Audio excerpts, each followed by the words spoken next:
Most of the world, the political left in particular, was blindsided by the results of the 2016 election. To say that some are having a hard time coming to terms with the words President Trump and what the next 4 to 8 years will bring would be an understatement.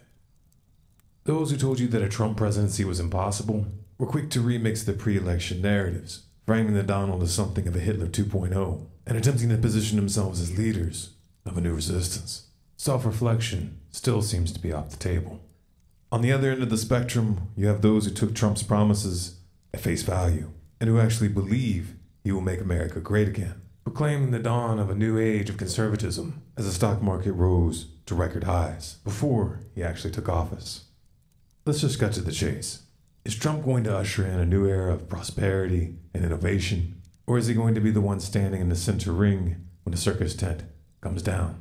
Remember, some voted for Trump as a political Molotov cocktail. Trump is a businessman, you say. He's going to make things happen. Cut taxes, cut regulation, invest $1 trillion in infrastructure, including a ginormous wall, punish companies that move factories overseas, rebuild the military, restore relations with Russia, start a trade war with China, and a new arms race would create jobs. There's a lot to unpack there, and those debates are worth having. However, much of this hinges on a variable that Trump doesn't control: the Federal Reserve. The Federal Reserve has held interest rates at near zero for close to a decade. They also engaged in quantitative easing from 2009 to 2014, accumulating $4.5 trillion worth of mortgage-backed securities and treasury notes. This inflated stock and bond market bubbles of historic proportions. When a friendly face is in the White House, crashes are typically attributed to a war, terrorist attack, or some other external variable. A Trump presidency, however, is an excuse in and of itself. Word is the Fed is leaning towards increasing interest rates aggressively in 2017 and may engage in anti-inflationary measures to offset Trump's infrastructure stimulus plans. That means that the flow of money and credit is about to be tightened. It also means the Fed is setting itself up for a showdown. If Trump plays by the rules, he'll have to wait till 2018 to replace Janet Yellen. A lot can happen within that time frame. Trump's personality is a wild card. He's impulsive, he fights dirty, fights to win. If Trump goes to war with the Federal Reserve, this could get out of hand in ways that most can't even imagine, especially when geopolitics are factored in. As a result, the US dollar's position as a world reserve currency is going to be in play. Add to that backdrop a little social unrest on the domestic front. If recent history serves as any indicator, we can count on seeing some kind of racially charged flashpoint involving the police during the Trump administration, probably before 2017 is over. It's also fairly safe to say that some of these protests will turn violent and destructive. The trend has been towards escalation. Having Trump in charge will take this to a new level. Trump ran on a platform of law and order and support for the police, which piggybacked on the perception that Obama was undermining law enforcement during his term. Just the belief that Trump has their back is going to influence police response. They're going to be more confident, more aggressive, and if Trump offers even so much as a word of encouragement, they will go into full crackdown mode, which would of course throw gasoline on a fire. These tensions have the potential of spinning out of control, especially in the context of an economic downturn. And again, Trump's personality is a wild card.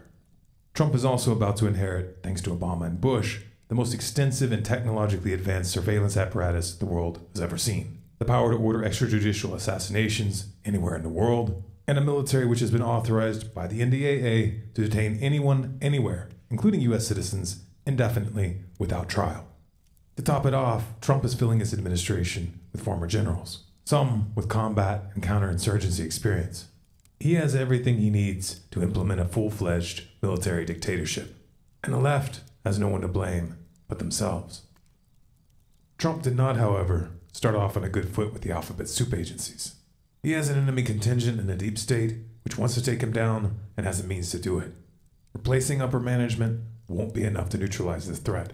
These agencies have black budgets and off-the-book programs that defy accountability, and lots of experience toppling upstart regimes. Failure to rein them in could be fatal. The most important trap, however, will be on the geopolitical front. Years of backing Sunni jihadists in Syria failed to unseat Assad, and Trump has vowed to reverse U.S. policy. Israel was openly supporting the Sunni Axis.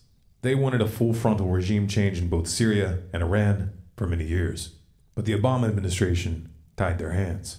Then Russia stepped in, tipped the balance, and the Shiite crescent not only survived, but grew stronger. The Israeli-Sunni axis needs another path to war, so they're changing tack. On January 13th, 2017, just 7 days from the inauguration, Israel bombed a Syrian government airport. This provides a glimpse of the years to come. Israel's strategy is simple: provoke Syria and/or Iran until one of them retaliates, which would of course provide cover to take territory. Turkey is likely to make another move in Iraq and/or Syria as well, while the Saudis continue bombing Yemen to rubble. Israel feels confident that Trump will defend them at all cost. Indeed, he's given this impression. But will he take the bait? Here, Russia is a wild card. What happens if Russia moves quickly to provide Syria and Iran with the means of defending themselves? What happens when Putin and Netanyahu are competing for Trump's ear? With all the other variables in play, will Trump even have the means to influence the outcome in this region? Expect alliances in the Middle East to shift rapidly during the Trump years, with unexpected consequences. In particular, watch for a play on oil that undermines the petrodollar. Making America great again was never on the menu. Trump wasn't supposed to win. He was supposed to be the decoy. This was reality television does politics. Literally. The Democrats thought he was so bad he would take attention off of Hillary's baggage. So the Clinton campaign pulled strings with their friends in the media to help him in the primaries. We know this thanks to the John Podesta email leaks. The DNC and their corporate media lackeys then worked to marginalize the Bernie Sanders campaign and used a secret agreement backed by leverage to prevent him from attacking Clinton. This was confirmed by the DNC email leaks. Oops.